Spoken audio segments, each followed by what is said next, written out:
네. 그 강의 계획서 잠깐 확인 좀 할게요. 강의 계획서가 그 강의 계획서상으로는 연강이 토요일, 일요일까지 다 포함시켜가지고 7번을 잡아놨어요. 내가 잡고 싶어 잡은 게 아니고 나 연강 별로 안 좋아하는데 학원에서 이게 일정상 이렇게 잡아놨더라고요. 그래서 나도 사실 불만이 있는데 그래서 연강을 이런 식으로 안 할 거고 강의 횟수는 이제 이렇게 작고 이 26회 횟수를 맞춰야 돼서 작고 다만 이제 연강을 이런 식으로 평일날 이런 식으로 안 하고 토요일, 일요일 즉 12월 4일자하고 12월 10일자는 할 수도 있어요. 상황 봐가지고.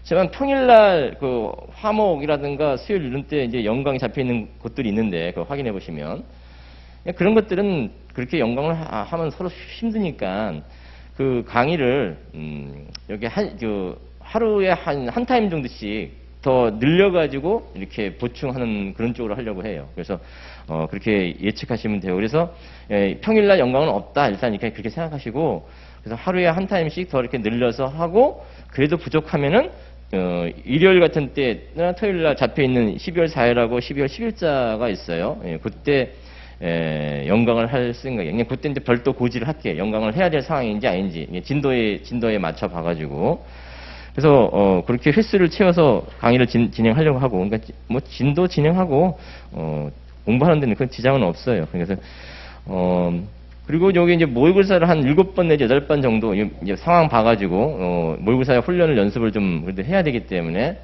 이게 실전처럼 이렇게 하는 식으로다가 연습을 할 예정이고 그 이제 모의고사가 없는 날은 모의고사를 매년 보는 것도 이 수험생은 부담일 테니까 모의고사는 1시간씩 이제 볼 예정인데 그래서 시험 시간은 이제 8시 40분부터 9시 40분까지 이런 식으로 좀 일찍 오셔갖고 써보는 걸로 하시고 그 시험 없는 날은 이제 강의 테스트 형태로다가 그 전날 배웠던 것을 다시 한번 이제 판례 위주로다가 이렇게 써보는 형태로다가 테스트할 예정이에요. 그래서 그건 이제 차이점은 이제 배점은 없고 판례를 복습하는 형태, 그러니까 복습형 강의 테스트죠. 그렇게 생각하시고 시험 있는 날은 강의 테스트가 별도로 없고 시험으로 1시간 이렇게 생각하시면 돼요. 이 강의 테스트도 좀 일찍 오셔서 써보시는 게 좋겠어요. 그래서 8시 40분부터 뭐 9시까지 한 20분 분량으로 이제 테스트 하려고 그래요. 그래서 수업은 뭐 9시 10분 이 정도에 진행하면 될 거라고 생각돼요. 그래서 시험 있는 날은 뭐 9시 50분쯤에 수업을 시작하면 되겠죠. 그래서 그렇게 참고를 봐주시고 교재는 이제 민법 정리, 제가 동차 때는 민법 정리하고 강의한 사례편 요 두 개로다가 민법 정리하고 강의한 사례편 두 가지로 진행을 했거든요. 그래서 이제 여기다 이제 기본 이론이고 이제 1년 농사를 지을 걸 차곡차곡 쌓아나갈 거니까 거기다가 이제 13년 판례집을 같이 보완을 시키는 거예요. 그래서 이걸 가지고 1년 동안 농사를 지시는 거예요.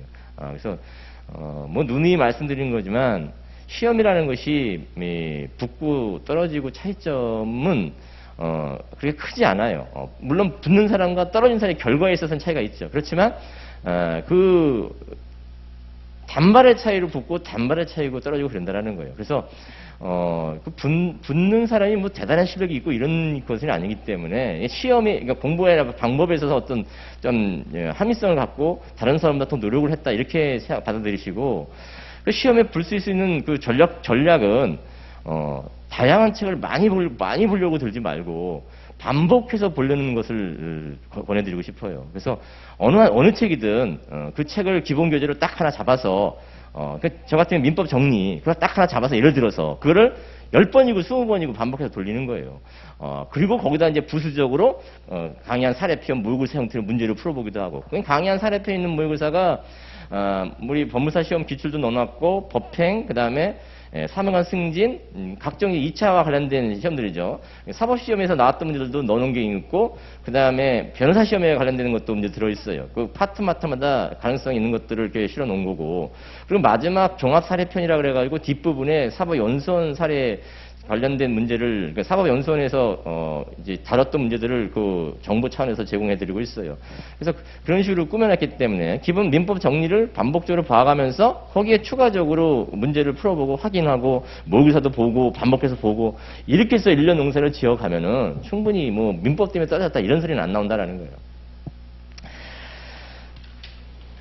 자 그렇게 해서 참고하시고 또 기출 문제 분석 자료라 그래가지고 올해까지 2018년도 22년, 2022년도 28회까지 이렇게 그 정리를 해드렸고, 또 꼭 봐야 될 거 먼저 정리하고 중요시해야 될 중요 주제들 이런 것도 제시해드렸어요. 그래서 그 2022년도 나와 있는 문제들도 그 쟁점 위주로다가 표시해드렸으니까, 또 기존에 이게 또 어떤 식으로 이걸 활용하냐면은 이걸 전부 다 뭐 분석할 필요는 없어 보이지만, 그래도 최소한 최근 10년간 나와 있던 2차생을 1년 동안 공부해서 볼 사람이면 적어도 최근 10년간, 그러니까 22년을 거슬러서 역산해서 최소한 10년간 문제에 뭐가 나왔는지는 알고 있어야 된다. 그래서 교과서 볼 때 이게 몇 년도쯤에 뭐가 나왔는지 이렇게 표시해 두는 것도 입체적으로 공부하는 데 도움이 되는 거죠.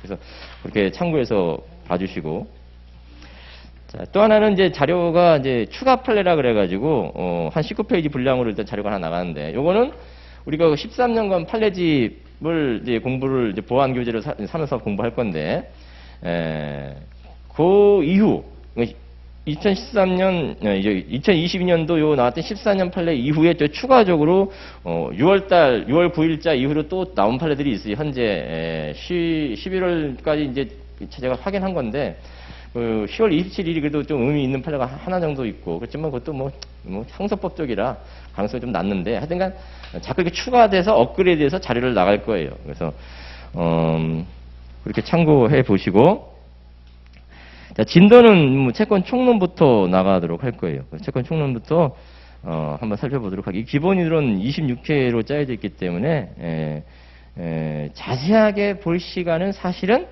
기본 이론 반, 지금 예비순환이라고도 말하는데, 이때가 민법을 정독하고 그래도 이해력을 좀 넓혀보고, 이것도 찾아보고 저것도 찾아보고 판례도 한번 확인해보고 이유도 한번 살펴보고, 특히 그 올해 시험 문제 같은 경우에는 그 판결 이유 부분이라든가 또는 원심에서 다뤘던 내용들을 출제한 경우가 있어요, 민법이. 예, 그건 이제 내가 그 해설을 기출 해설을 하면서 그 총평에다가 그런 내용들을 이제 썼는데, 근데 수업 시간 할 때 이제 그런 것들 잠깐 말씀드릴 건데, 관련 문제와 관련해서.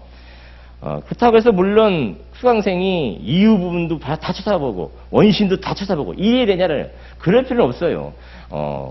강사가 그건 강사가 이제 찾아서 확인해주고 또 필요한 부분은 복사해서 설명도 해주고 이렇게 따라오시면 족하다고 보여지고, 그걸 수험생이 다 일일이 그렇게 할 필요는 없어 보여요. 그렇죠. 그래서 저 같은 경우도 이제 중요한 판례는 이제 이유분에 관한 얘기도 언급해드리고, 그럼 책에다가 가필해 놓는 거예요. 그리고 또 필요한 부분은 또 복사해서 이렇게 자료도 제공해드리고 그렇게 할 예정이거든요.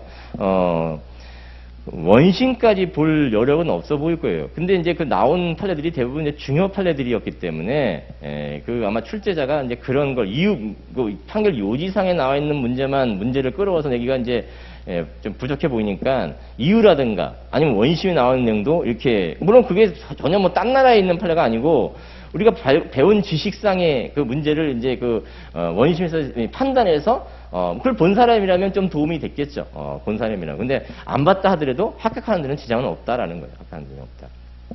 자, 그리고 그 관련 파트 또 추가적으로 말씀드리고, 아마 이 출제자가 지금 내가 보니까 법원행시하고 지금 이제 이게 법무사 시험이 법원행시 주관 시험이잖아요. 그렇기 때문에 법원행시에서 2차 시험으로 보는 그 과목, 그 파트는 이제 법무사 시험하고 법원 승진, 법원 사무관 승인 시험하고 법원행시, 요 세 개가 법원행정처에서 주관 시험이란 말이에요. 근데 지금 내가 느낀 바가, 법원 사무관 승인 시험은 이제 그 4월 달에 보는데, 그 난이도가 그렇게 높지는 않게 나왔어요. 그런데 법원행시하고 법무사 시험 그 판례를, 그 문제 출제를 한번 살펴보면 그 이유 부분에 나왔던 얘기를 자꾸 끌어와서 문제화 시켰더라고요. 법원행시도 2020년도에 보면 법원행시가 있었는데 그것도 그런 식이었었어요. 제가 볼 때는. 그러니까 출제자가 같아 보여요. 그래서 중요한 판례들은 이제 아마 그런 것도 좀 참고해서 봐야 되지 않을까. 특히 전화자 판결이라든가 아니면 좀 센세이션을 불러일으키는 판례들은 이유 부분, 또 경우에 따라서는 원심. 근데 그 수험생이 그걸 찾아볼 필요는 없어 보이고, 강사가 찾아서 이제 확인하고, 전달해주고, 이렇게 공부가 이루어져야 될 것으로, 왜냐하면 그 수험생이 이유도 찾아보고 원신도 이러면 공부량이 너무 많아져요. 그러면 감당을 못 한다고. 그래서 그렇게 있어요. 그러니까 강사의 몫이라고 생각하시면 되지 않을까 싶어요. 강사가 확인하고 그런 거 중요한 것들은 이렇게 자료를 제시해주고 이렇게 이런 식으로. 그런데 그런 판례가 많지는 않을 거예요. 또 우리 판례집 같은 경우가 이유 부분에 나와 있는 것들도 있고 또 그 사실관계도 또 있기 때문에 뭐 어느 정도 도움은 충분히 될 수 있기 때문에 크게 걱정은 안 하셔도 될 거다라는 거예요. 근데 하여튼 그 추세가 좀 그래 보여요. 추세가 법원행시 올해 법문사 시험 그리고 또 법원 승인도 올해는 안 그렇지만 작년도 문제도 약간 그 이유 부분에 나왔던 내용들을 조금 이렇게 언급하고 있거든요. 좀 그래서 출제자가 같은 사람인데 좀 그런 거에 좀 이렇게 민감하신 분 같아요. 출제자가 제가 볼 때는. 자, 이제 진도를 나가 볼게요. 채권 총론이고 채권 총론의 이제 채권 관계의 특질하면서 뭐 항상 이제 처음부터 보는 게 이제 주된 채무와 부수적 채무의 구별하면서 주된 채무 이제 계약 목적 달성의 필요 불가가 되는지 여부를 기준으로 판단한다. 그러면서 실제로 이제 예를 들어 매매 같은 경우에 매매 목적물의 이전 의무와 매수인의 대금 지분과 동상에 있다. 518조다. 또 임대차 같은 경우는 성립과 관련해서 목적물의 사용수익 의무와 임차인의 차임 지급과 동상에 있다. 임차인의 보증금 지급이 주된급뿐만 아니다. 이런 얘기죠. 사용수익, 그 다음에 차임 지급, 사용수익 의무와 차임 지급 이게 임대차에서 주된급뿐인 것이죠. 보증금 지급이 주된급뿐 아니에요. 그 말은 이제 보증금 없어도 임대차약은 성립하는 거죠. 올해도 그 문제에 보면은 이제 보증금 없이 차임만 그 제시되어 있는 문제가 있었어요. 물론 이제 그게 큰 쟁점은 아닌데 보증금 없어도 임대차약은 유효하다라는 거예요. 무효는 아니라는 거예요. 하지만 전세권은 또 어때요? 전세권은 전세금 지급이 있어야 돼요. 전세금 지급이 전세권의 성립 요건이에요. 전세금 없으면 전세권 설정격은 발생하지 않아요. 다만 기존 채권으로도 전세금 지급에 가름할 수 있나? 그건 된다. 그런 식의 판례가 있죠? 그렇게 참고로 봐주는 건데. 근데 임대차에서는 보증금 없어도 임대차 계약이 유효할 수 있다. 임대차 계약은, 이제 보증금 계약은 임대차 계약의 종된 계약이다. 뭐 이렇게 이해해 두시면 되는 거죠. 주된급부가 아니다라는 거죠. 또 주된급부와 부수적 의무의 차이점을 본다면 주된급부를 이행 안 했을 때는 이제 해제 문제가 생길 수가 있죠. 그럴 때는 손해배상 이런 문제가 생길 수가 있죠. 하지만 부수적 의무 불이행은 해제 문제가 아니라 손해배상 문제다라는 거죠. 그런 차이에 있어서 주된급부와 부수적 의무를 구별하는 거죠. 이른바 보호의무 이런 건 안 보셔도 돼요. 주관식은 안 봐도 되고 보호 의무와 관련된 부분에서는 이제 우리 판례 입장은 이걸 채무불이행 쪽으로 규율하지 않고 불법행위 쪽으로 규율을 해요. 그렇게 이해하시고 약간 뭐 디테일한 부분이 있는데 그런 건 몰라도 상관없다라는 거예요. 그냥 보호 의무 위반 채무불이행이 아니라 불법행위 쪽이다. 이렇게 그냥 하고 넘어간다. 아예 안 봐도 상관없고 2차 시험과 관련해서 자, 채권의 목적 쪽으로 가보셔서 이제 특정물 채권 쪽인데. 물론 특정물 채권 자체가 뭐 2차 시험으로 물어보고 그러진 않아요. 다만 이제 객관식에서 조문과 관련해서 몇 개 이제 물어보는데, 다만 이제 제가 꼭 공부 같이 하면서 채무자의 성간지 의무와 관련해서 이게 올해도 그 시험에 나왔어요. 채무자의 성간지 의무와 관련된 물론 이제 임차 부분에 화재가 나서 임차 외 부분으로 연수가 됐을 때 누가 이 귀책, 화재 불명일 때 특히 누가 입증 책임을 지는지, 임차 부분은 임차인의 성간지만 있기 때문에 임차인이 성간지를 다 입증하지 못하면 손해 발생은 임차인이 책임을 져야 되는 거지만, 임차 외부분까지 임차인의 성간지를 부담하시는 것이 아니라 임대인이 임차 외부분 화재와 관련 손해와 관련해서는 임대인이 임차인의 화재 발생 원인과 관련해서 임차인의 귀책을 입증해야 되는 이런 식의 문제를 올해 시험에 물어봤단 말이에요. 그와 관련해서 임차인이 화재 불명과 관련해서 임차 목적물 부분과 관련해서 임차인이 성간지물을 부담한다. 라는 것과 관련해서 조문 하나 제시해 주는 거예요. 374조죠. 거기와 연계돼서 이 조문 위치를 한번 보고 쓸 기회를 찾아봐라. 쓸 기회가 있을 거다. 그걸 분명히 말씀드렸어요. 그래서 요소도 한번 이제 확인해 보는 건데, 그게 올해 시험에 나와버렸단 말이에요. 올해 시험에.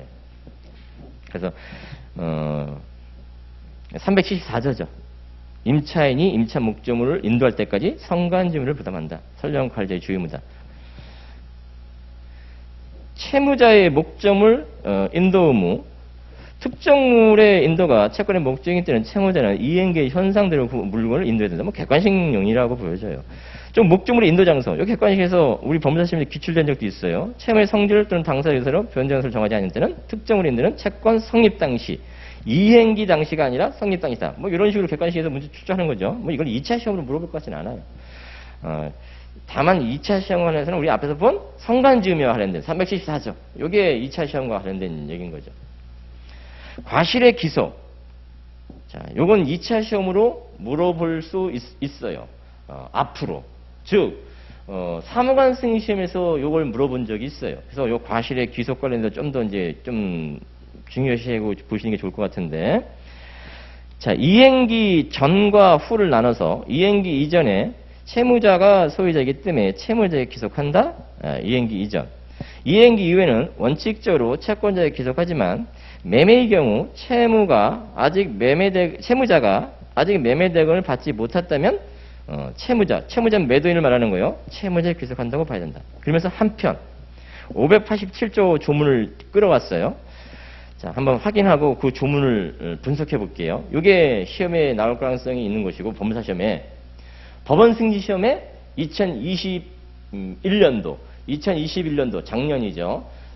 보통 법원 승진 시험은 그 4월 달쯤에 시험 봐요. 그래서 작년 21년도 4월 달에 본 법원 승진 시험 문제에 요걸 물어봤어요. 지금 제가 공부하려고 하는. 자, 한편 조문을 일단 확인해 보면서 587조. 매도인이 매매계약의 이행으로 매매 목적물을 매수인에게 인도했다면 매수인에게 과실이 기속한다. 매도인이 매매계약의 이행으로 매매 목적물을 매수인에게 인도했다면 매수인에게 과실이 기속된다. 다만 이 경우 매수인이 매매대금을 지급하지 않았다면 매도인은 매수인에게 매매대금에 대한 이자 상당의 지원손해금을 청구할 수 없다. 자, 여기 좀 이제 어려운 조문인데 587조 한번 조문 한번 가볼게요. 587조.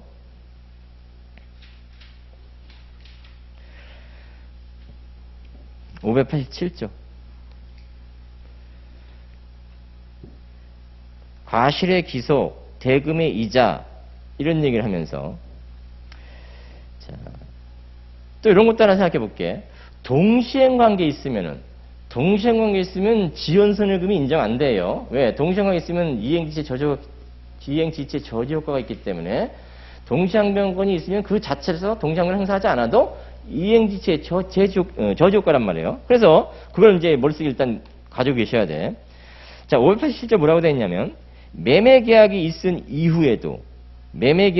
후에도 인도하지 아니한 목적물로부터 생긴 과실은 매도인에게 기속한다. 그래서 합의 매도인이고 을이 매수인이다. 근데 여기에 엑스토지를 매매했다. 580조 조문에 뭐라고 되냐면 매매계약이 있은 이후에도 아직 매도인이 매수인한테 인도하지 아니했다면 그럼 목적물로부터 생기는 과실은 매도인에게 속한대. 그렇죠? 즉 갑이 을한테 토지를 매매했는데 아직 을한테 인도 안 해줬어요. 그러면 이 토지에서 발생하는 무슨 어떤 과실이 있을 수가 있잖아요. 사용이익 이런 게 있을 수가 있잖아요. 이런 것은 갑한테 계속한다.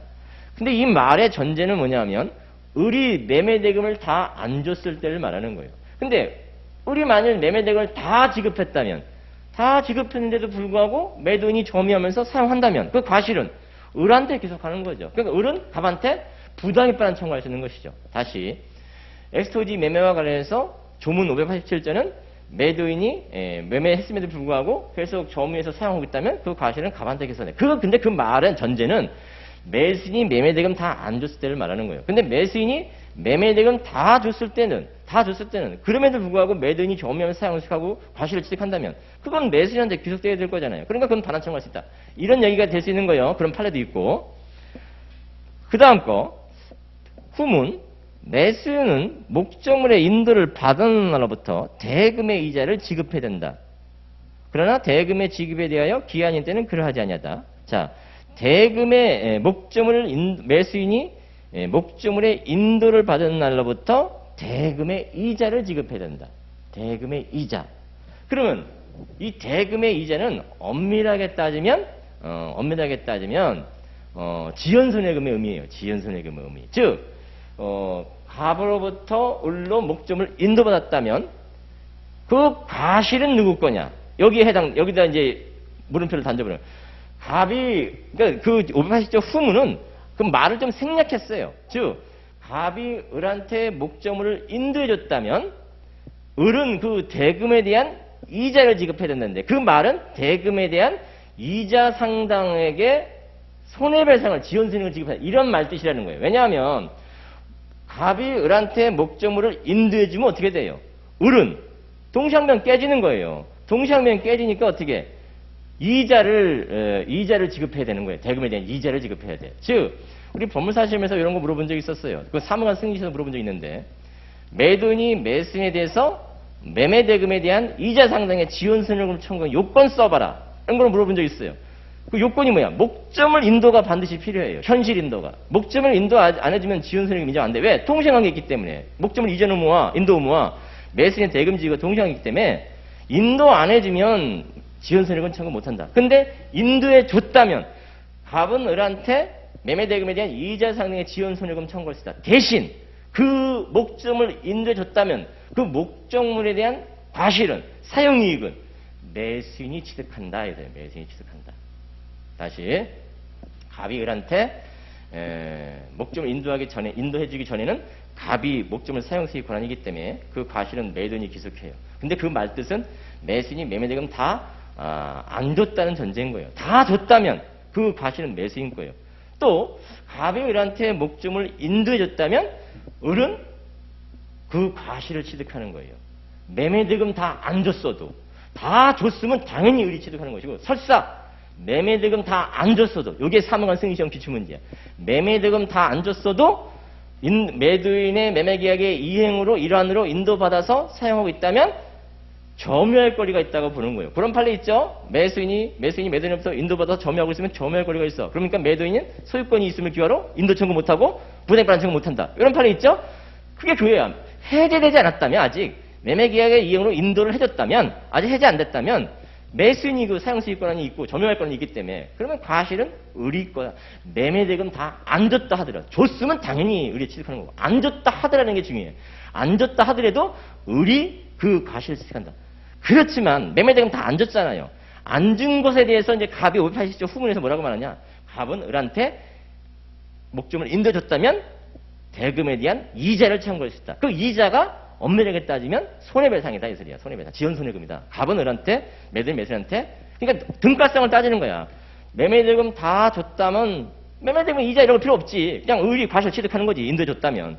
근데 매매대금 다 안 줬다면 을은 다 안 줬어도 일단 점유할 거리가 해제되지 않았기 때문에 점유할 거리가 있기 때문에 사용수익에서 과실을 취득하는 것이고 다만 매매대금 다 안 줄 거 관련해서는 책임을 져야지. 그러니까 갑은 을한테 어떻게 매매대금에 대한 이자 상당의 손해배상을 청구할 수 있다. 그래서 동시함이 깨졌으니까 당연히 또 손해배상 청구할 수 있는 것이고 그렇게 해결하는 거다라는. 이게 좀 머릿속에 잘 안 굴러갈 수 있어요. 이게. 근데 이걸 사무관 승인시에 물어봤단 말이에요. 특히 매수인이 매매대금 다 안 줬을 때 목적을 인도받은 상태를 설정해놓고 이때 매도인이 매수인한테 그 과실에 대한 부당이익분할 청구할 수 있냐 이렇게 물어봤어요. 시험에. 부당이익분할 청구 못해요. 왜냐하면 점유할 거리가 해제 안 됐다면 점유할 거리가 있고 사용수익 권한이 있고 그러면 과실은 매수인 거예요. 매매대금 다 안 줬다 하더라도 이게 중요하다. 그게 헷갈릴 수 있다라는. 다만 매매대금 다 안 줬을 때는 대신 매도인은 매수인한테 매매대금 청구하면서 매매대금에 대한 이자 상당의 손해배상을 청구할 수 있다. 이게 과실과 이자 상당의 지연손해의 등가성을 갖고 지금 따지려는 580조에 부합하는 판례다라는 거예요. 이게 중요해요. 그걸 법무사 시험에 물어볼 수 있다고. 다시 한번 그러면 이제 교재를 가보시면 그래서 한편 볼드체 매도인이 매매계약의 이행으로 매매 목적을 매수인에게 인도했다면 매수인이 점유할 거리가 있고 과실 수익권이 있다. 과실을 기속한다. 따라서 매수인이 그 과실을 취득했을 때 매도인이 매수인을 상대로 부당이익분할 청구할 수 있냐? 없냐? 그걸 법원 승인에서 물어봤다고? 없다고. 매도인은 부당이익분할 청구 못한다고. 매수인한테 기속하니까. 다만 매수인이 매매대금 다 안 줬을 때를 이제 말하는 거예요. 이 경우 매수인이 매매대금을 지급하지 않았다면 매도인은 매수인에게 매매대금에 대한 이자 상당의 지연손해금을 청구할 수 있다. 이렇게 해석해 주시면 되겠어요. 서로. 중요해요. 근데 헷갈릴 수 있다고 좀 생각을 안 하면은 이렇게 생각할 수 있는 거야. 아니 매매대금 다 안 줬대. 안 줬다면 그 매도한테 기소하는 거 아니야? 매매대금 다 안 줬는데? 예, 그렇죠. 매매계약의 이행으로 인도받았다. 점유할 권리가 있다. 사용수익권이 있다. 다만 매매대금 다 안 준 것은 매도인이 매수인한테 지연손해금 청구하면 된다. 매매대금 플러스 그에 따른 지연손해금. 원래 지연손해금 청구 못 하는데 목적을 인도해 줬잖아요. 그러니까 지연손해금 청구할 수 있는 거죠. 상대방 매수인 동시에 깼으니까. 그걸 정확하게 꿰뚫고 암기해놓으면 되시는 거고 285페이지 종류채권? 설렁설렁 보는 거예요. 객관식에서 주로 물어보는 것들이기 때문에 그래서 거의 뭐 객관식과 관련해서 목적물의 품질, 품질과 관련해서 뭐 그 첫 줄에 오타가 하나 들어가 있어요. 특채권 이렇게 되어 있는데 즉 그 목차 2번에 목적물의 품질 그 밑에 특채권 이랬는데 그 특을 빼버리세요. 특을 빼버리고 즉 그 종류 찾으셨죠? 목적물의 품질 목차 2번 특채권 이렇게 되는데 그 특자가 오타가 들어간 거라고. 채권의 목적을 종류로만 지정하고 이렇게 돼야 되겠죠. 객관식용 조문이고 특정의 방법 이것도 객관식이다. 안 봐도 된다.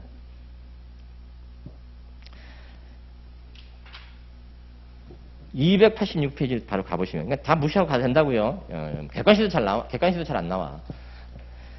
286페이지 특정의 효과.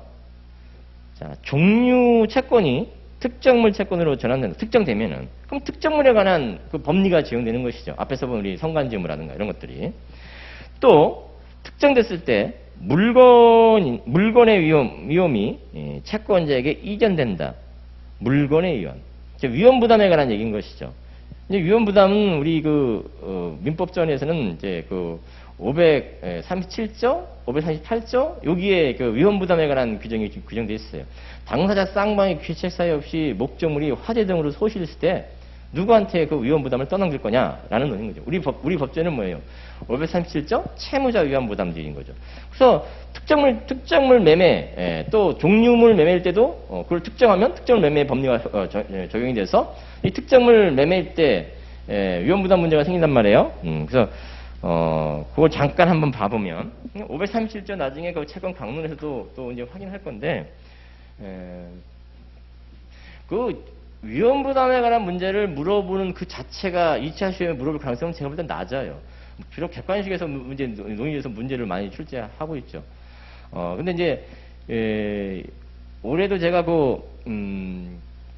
해설 부분이 이제 그런 걸 좀 달아놨는데 임차 부분에 화재가 나서 임차 내 부분으로 연소됐을 때 거기 보면 그 사실관계에서 보면은 화재 귀책이 있는지 없는지 있다면 누구한테 있는지 또 화재 불명인지 이런 거에 정확한 그 문제의 제시가 없어요.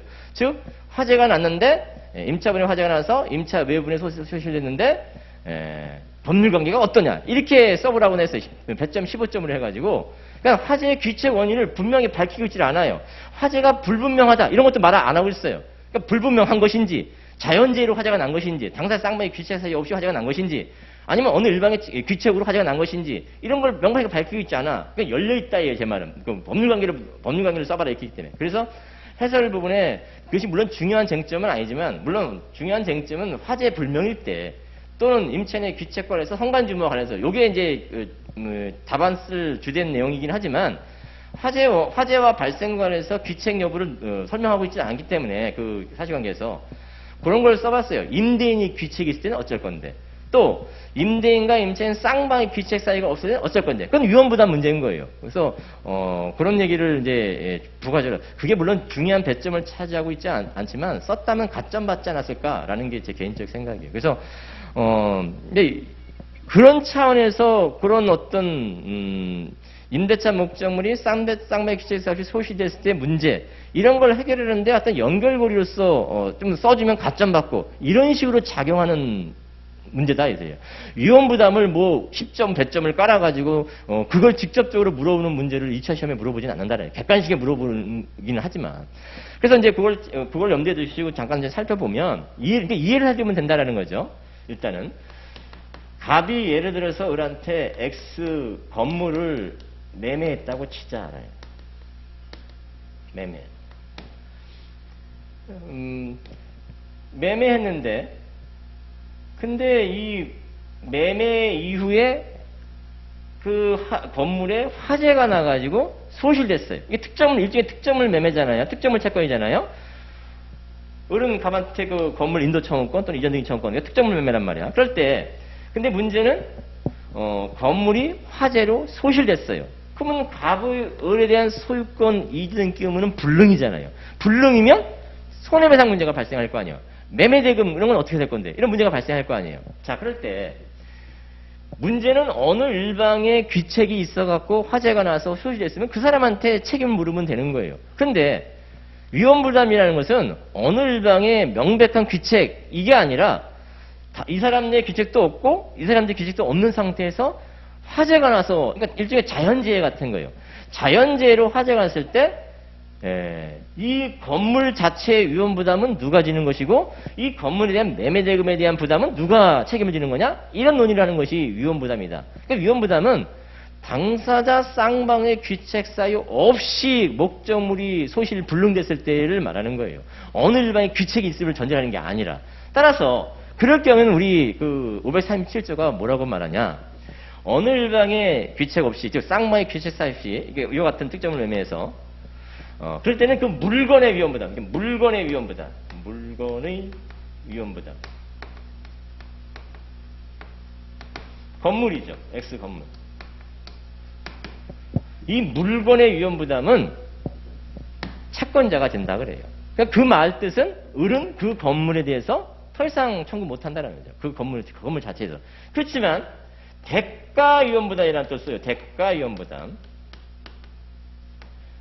대가 위험부담은 다시 말해서 매매대금이라고 생각하시면 돼요. 매매대금.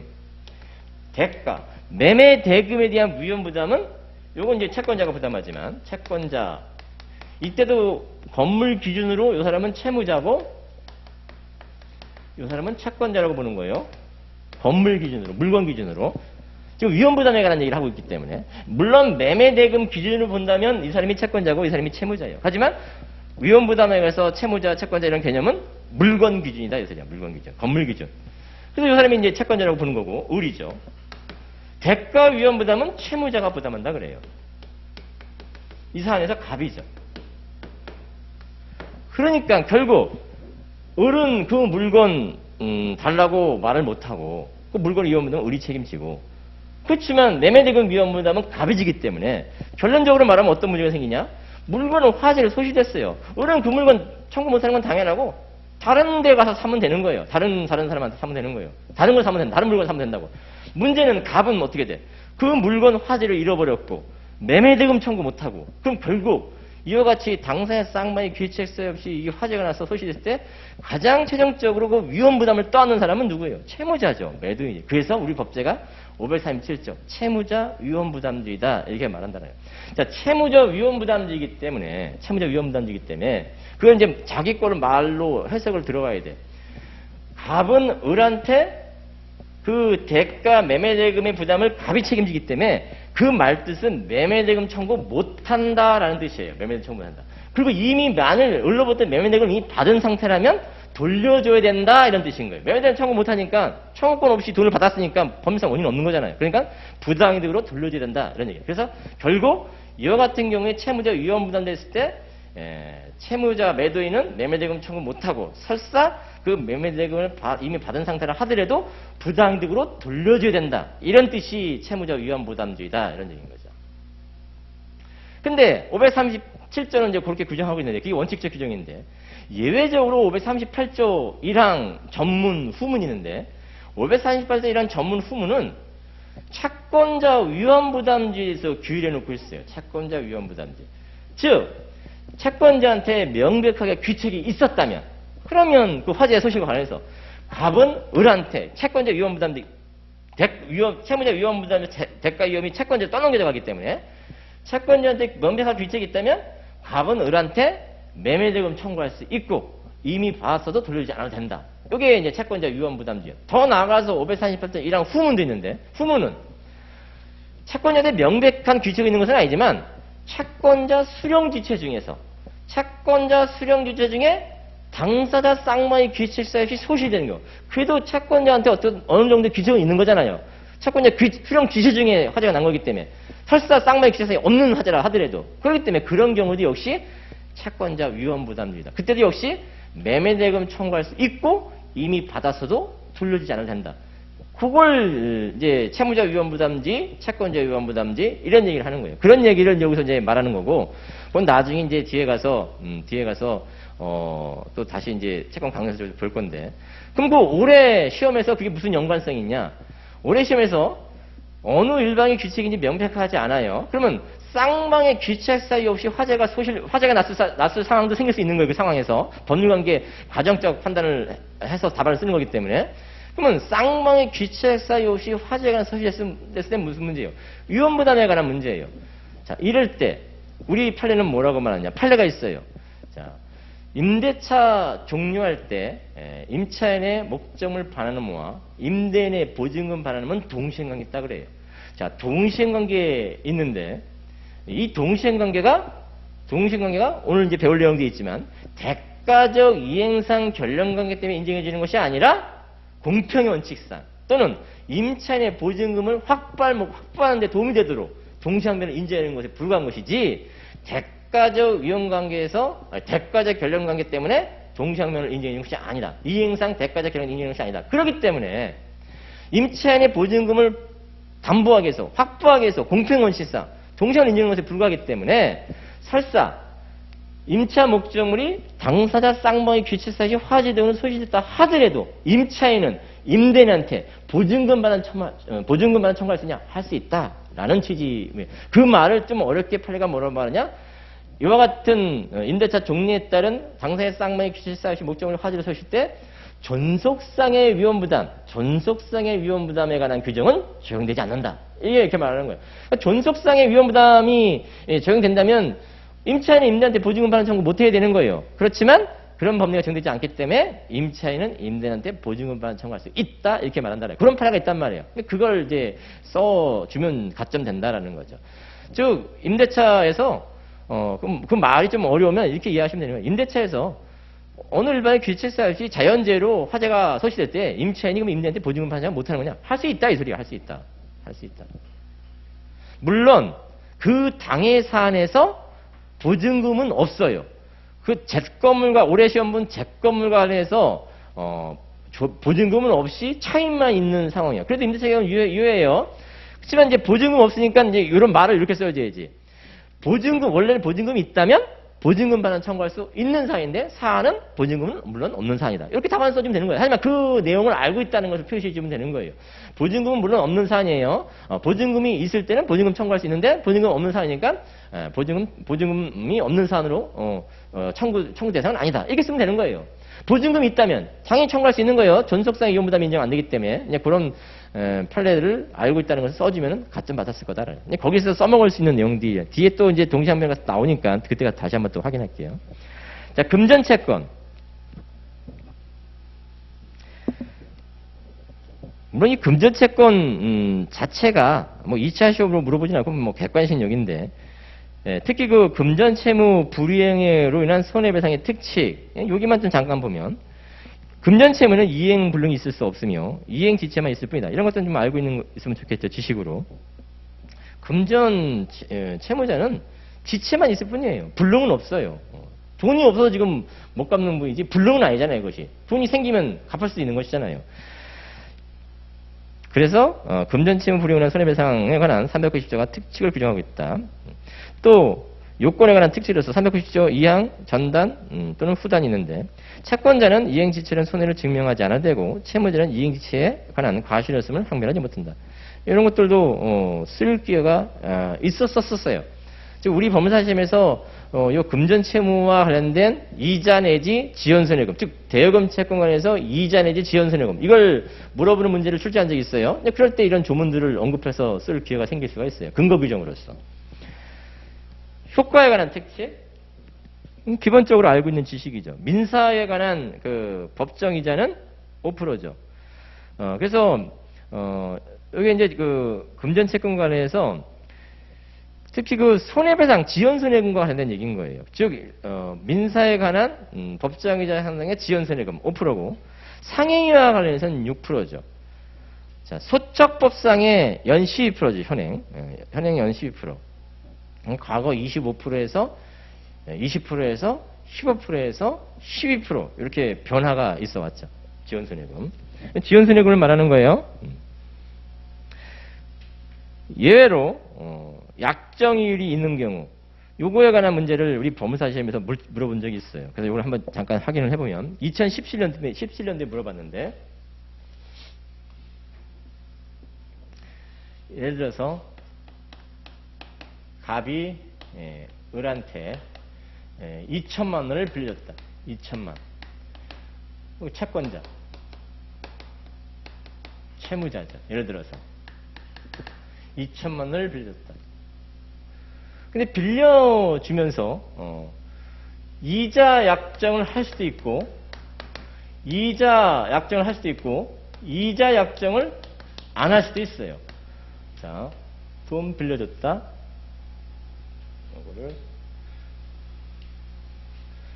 이자 약정이 있을 수도 있고, 이자 약정이 없을 수도 있어요. 차이점은 이게 대여일인데, 대여일. 그리고 이게 변제기라고 가정하고, 이게 현시천재라고 가정했을 때, 돈을 빌려주면서 2천만 원을 대여해 주면서 이자 약정을 했다면, 예를 들어서 이자 약정을 6% 했다면 법정이자보다 높은, 지금 민사라고 생각하시고, 민사, 우리 시험도 민사로 물어봤기 때문에 법정이자보다 높은 이자 약정을 했다면 요 변제기 이후 지연손해금도 6%다라는 거예요. 6%다. 그렇죠? 약정 이자가 법정이자보다 5%보다 높게, 민사는 5%니까 했다면 그에 따른 지연손해금도 법정이자보다 높은 약정일에 따른 지연손해금이다. 이렇게 보는 거죠.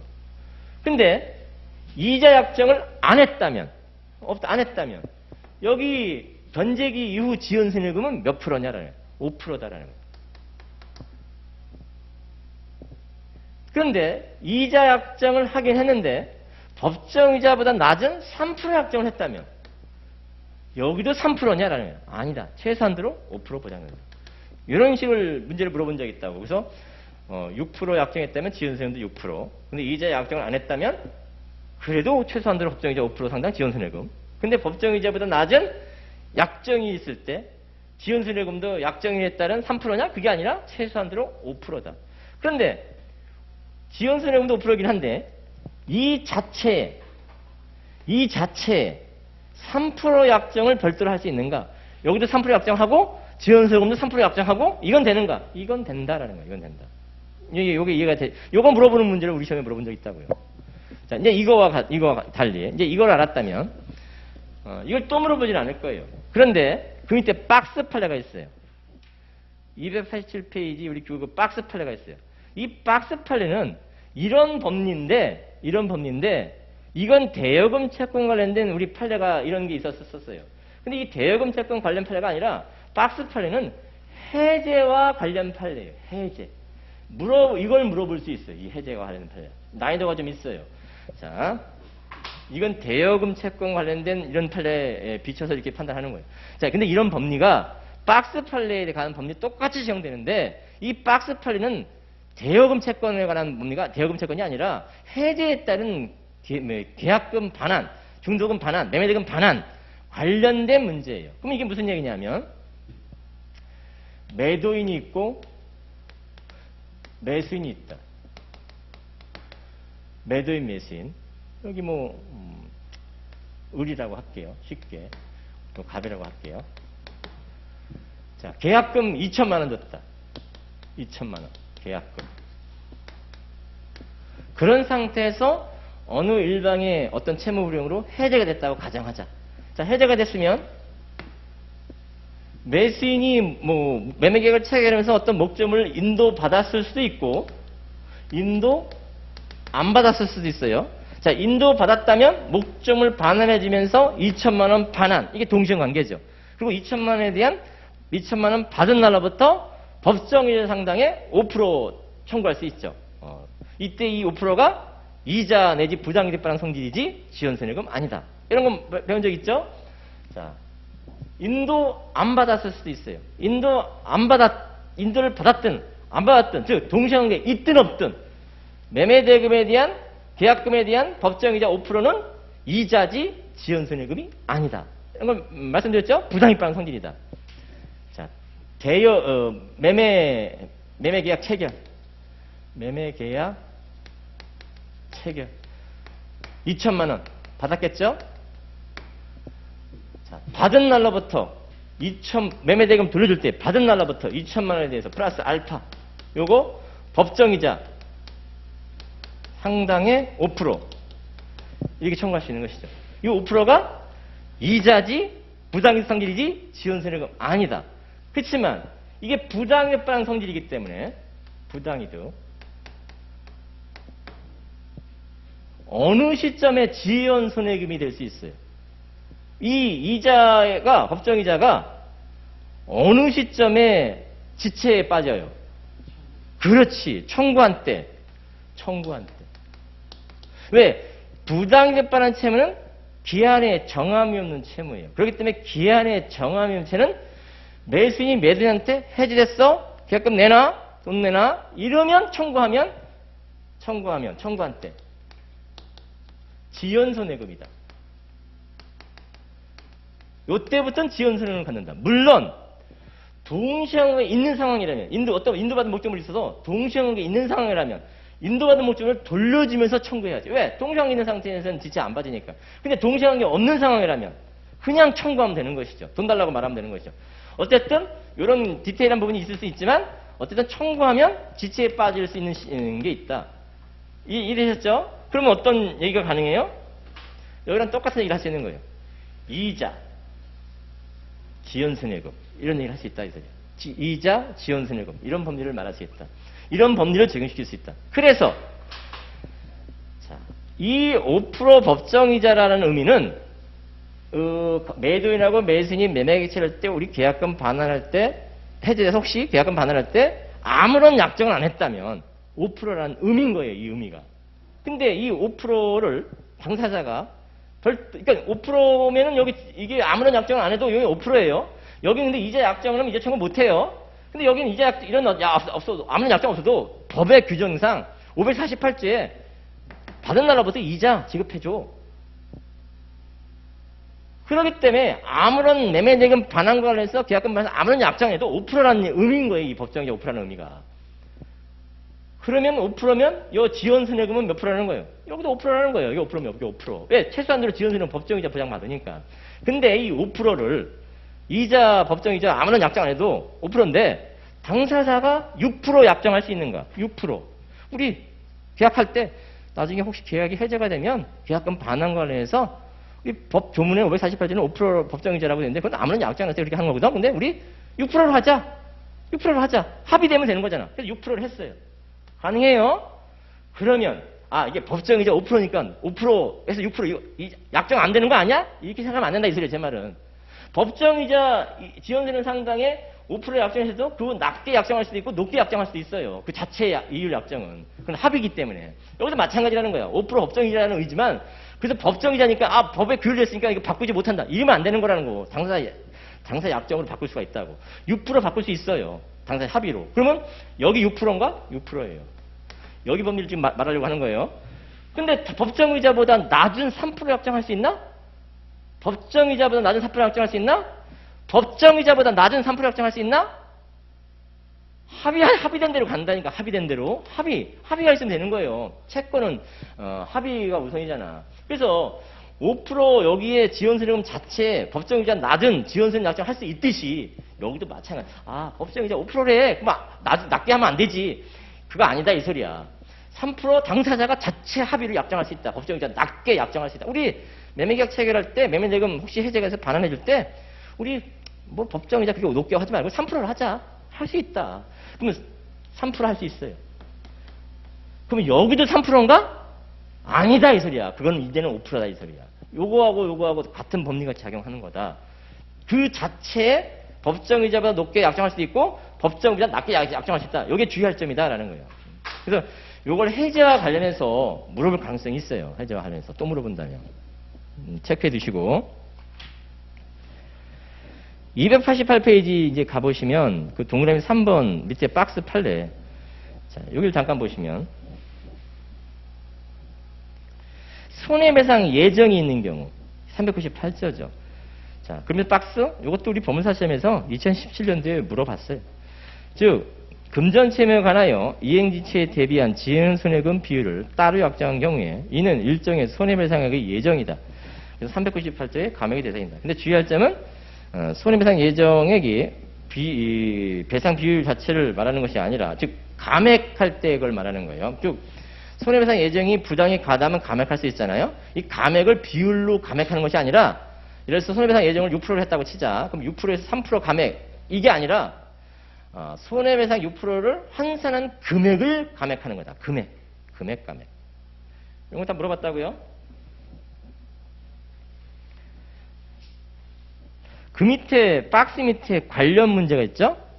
동그라미 1, 2, 3 요게 물어볼 수 있어요. 요걸 신청 서류로 물어볼 수 있고 민법으로 문제를 구성해서 물어볼 수도 있어요. 최근 판례들이 있는데 우리 판례집에도 물론 이제 자세하게 넣어놨어요. 먼저 요 내용을 한번 살펴보고 우리 판례집을 잠깐 또 한번 살펴볼게요. 관련 문제 동그라미 1번부터 금전채무의 지연손해금 채무는 우리 그 위에서 봤듯이 거기 위에 있나? 여기 거기에 그냥 나와 있는 거네요. 자, 금전채무에서 지연손해금도 기한에 정함이 없는 채무로 봐요. 지연손해금도 기한에 정함이 없는 채무를 보기 때문에 지연손해금의 지연손해금, 그 지연손해금 자체에 대한 지연손해금도 언제 청구한 때 지체에 빠진다. 다시 원금 이런 게 있을 수 있잖아요. 원금 플러스 지연손해금. 그리고 이 지연손해금에 대한 또 지연손해금이 있을 수 있잖아요.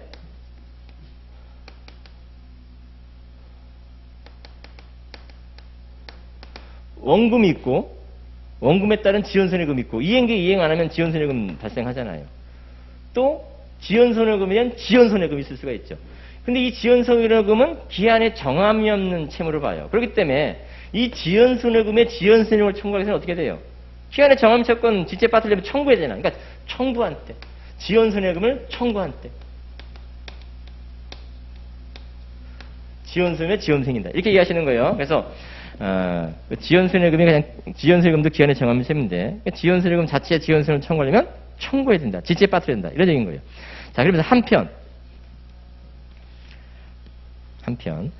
원금 채권과 금전채무 불이행의 경우에 발생하는 지연손해금 채권은 별개의 소송물이다. 그러니까 원금, 이자, 지연손해금 이거 다 별개의 소송물이라고 말하죠.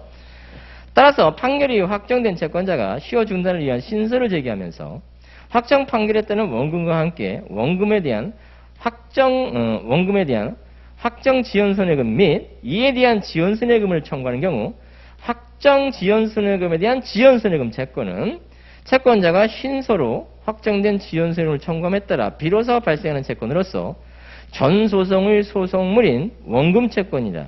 확정된 지연손해금은 별개의 소송물이므로 채무자는 확정된 지연손해금에 대하여도 이행청구를 받은 날로부터 지연손해금을 별도로 지급하되 단 이제 이게 중요하죠. 그 이율은 신소에 적용되는 법률이 정한 이율을 정한다. 이게 이제 소적법상의 소장 번성은 다람나터 지연손해금을 지금 말하려고 하는 거예요. 자, 이 소송 소적법상 소송 촉진 등에 관한 특례법이라고 특례법에서 보통 이제 소위 소적법 이렇게 말하는데 그 소적법상의 그 지연손해금은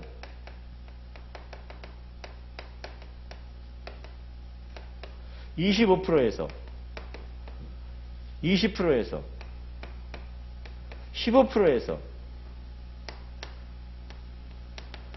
물론 소장본 성인 다 합쳐서 20%, 25%, 20%, 15% 현재 12% 이렇게 변화되어 왔었어요. 그런데 이 원금에 대한 판결이 이때 있을 수가 있어요. 이때 있을 수 있어요. 그럼 이때 판결 받았다면 지연세액은 몇 프로였겠어요? 25%지. 25% 받았겠죠, 이때. 요 기준으로 해서. 소장부 형들은 다음도 10%에서 받았겠지. 근데 다시 이게 이제 10년이 이제 10년이 다 될 쯤에 이럴 수 있어. 만일 이게 요렇게 가정할게. 요때쯤에 다시 10년 다 될 쯤에 다시 시효 연장을 위한 소재기할 수 있어요. 그럼 다시 시효 연장 소재기할 때 이때도 이제 원금하고 그 원금에 따른 지연손해금을 청구한 건데 이때 그러면 요 지연손해금이 요 20%로 바뀌는 거냐? 아니에요. 신소적용할 때 적용될 이율이 아니야. 애당초 25%가 그대로 적용돼요. 이 원금 플러스 그에 대한 지연손해금은 이때 25%로 적용해서 판결을 받았으면 10년 연장돼서 다시 10년 연장료로다가 10년 다 될 쯤에 다시 시효 연장을 소재기하면서 다시 소송에 판결받을 때 이 20% 적용받는 게 아니에요. 애당초 25%다 그대로 그냥 원금에다가 이때서부터 뭐 돈 별로 소장본 상관하면서 다시 그때 기준으로 해서 25% 그냥 적용을 받는 거예요. 근데 문제는 이 지연손해금에 대한 지연손해금을 청구할 수 있을 수도 있다는 거예요. 이럴 때는 이 지연손해금은 신소가 적용되는 그 이율, 요거는 20% 요거다 이 소리야. 원금 자체에 대한 지연손해금은 애당초 판결받을 당시 그 이율을 받는 거예요. 그렇지만 지연손해금에 대한 이 지연손해금은 신소 법률이 정하는 그 적용을 받는다. 이걸 이해하시면 되겠어요. 그게 지금 동그라미 1번을 물어보는 판례 취지예요. 물어볼 수 있어요. 동그라미 2번. 이 동그라미 2번이 좀 어려운 건데. 자, 계속 읽어볼게. 소처법 3조는 금전채무 원본의 이행 청구가 소송물일 때 그 이행을 명하면서 동시에 그에 덧붙이는 지연손해가 적용되는 규정임을 알 수 있다. 그러므로 당해 사건에서 지연손해금의 발생 원인이 된 원본에 관하여 이행 판결을 선고하지 않는 경우에는 소송 촉진 3조에 따른 법률을 적용할 수는 없다. 다만 민사법정률 5% 상당의 지연손해금은 가능하다. 요거는 이제 요건 갖고 이해가 좀 어려운데 그 판례집을 가보시면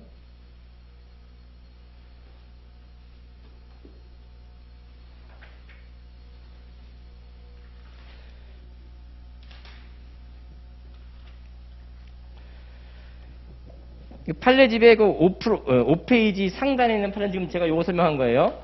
우리 교재에 있는 거. 판례집 5페이지 상단에 있는 판례는 요거 설명한 거라고. 지금 판례집 5페이지 상단에 있는 판례는 우리 교재에서 그 동그라미 1번에 해당하는 그 판례를 5페이지 상단에서 나와 있는 판례예요.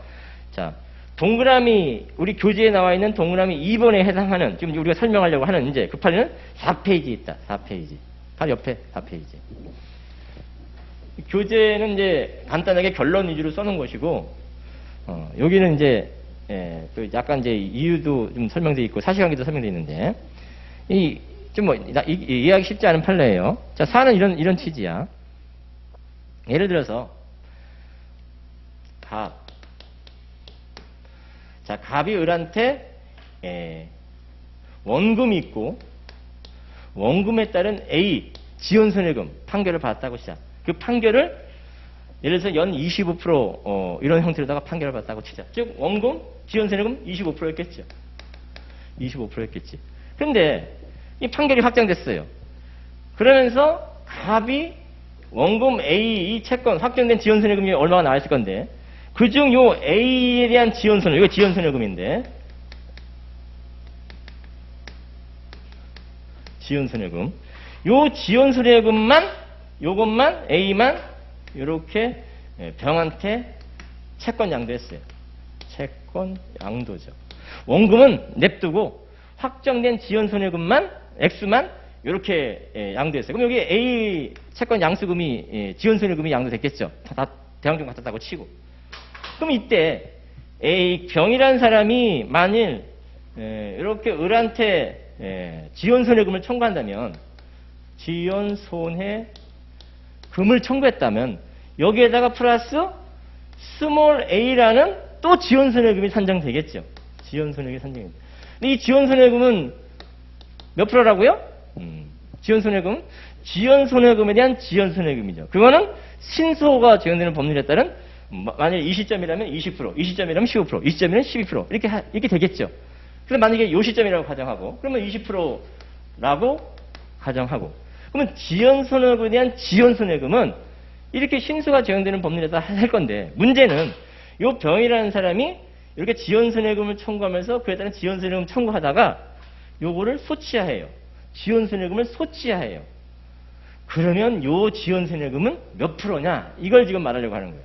요 지연손해금은 소처법상에 이렇게 연 12%, 연 20% 이걸 청구는 못하고 다만 5% 상의 지연손해금을 청구할 수 있다. 이렇게 말한다는 거예요. 이렇게. 그래서 이런 취지 판례예요. 즉 원금을 이 지연손해금 자체를 청구하면서 지연손해를 청구한다면 신수가 적용되는 소처법상의 법률이 적용될 건데 이 지연손해금 자체 이 원금을 말하는 게 아니에요. 원금은 양도 받지도 않았다고. 지연손해금 자체를 초치해서 이것만 청구하는 상황이라면 설사 20% 청구했다 하더라도 20% 받아들인 것이 아니라 5%만 받아준다. 이런 얘기죠. 그래서 그런 취지 판례라는 거예요. 자, 하나만 더 보고 쉬면 그 동그라미 3번은 이제 채무 부존재 확인에서예요. 채무 부존재 확인에서는 소송 촉진에 특례법에 따른 지연손해금이 적용되지 않는다. 왜냐하면 소송 촉진, 소처법상의 지연손해금은 소장 보험 성립 다음 날부터 뭐 20%, 15% 이런 12% 이런 것들은 이행 청구 소송에 적용되는 것이다. 따라서 부존재 확인의 소송에는 적용 안 된다. 설사 부존재 확인 소송을 청구했는데 이행 청구하는 내용이 담겨져 있다 하더라도 이행의 내용이 담겨져 있다 하더라도 부존재 확인의 소송에서는 소송 촉진대나 특례법 12% 적용, 소장보험 성립 지연손해금이라는 법률이 적용되지 않는다. 이렇게 보시면 되겠죠. 자, 여기까지 하고 잠깐 쉴 건데 혹시 늦게 오셔갖고 못 들으신 분, 강의 계획서상에 연강이 쭉 잡혀 있는데 그 연강을 별도로 하지 않고 1시간씩 한 타임을 더 늘려서 이렇게 강의 시간을 채워가도록 할게요. 그래서 그때마다 연강이 필요하다면 그 토요일, 일요일 잡혀 있는 강의 날짜가 있어요. 거기 12월 4일이하고 며칠 있는데 그때 필요에 따라서 말씀을 드리도록 할게요. 그렇지만 이제 평상시 때는 1시간, 한 타임씩 더 늘려서 이렇게 강의할 거다. 이렇게 이해하시면 되겠어요. 자, 잠깐 쉴게요.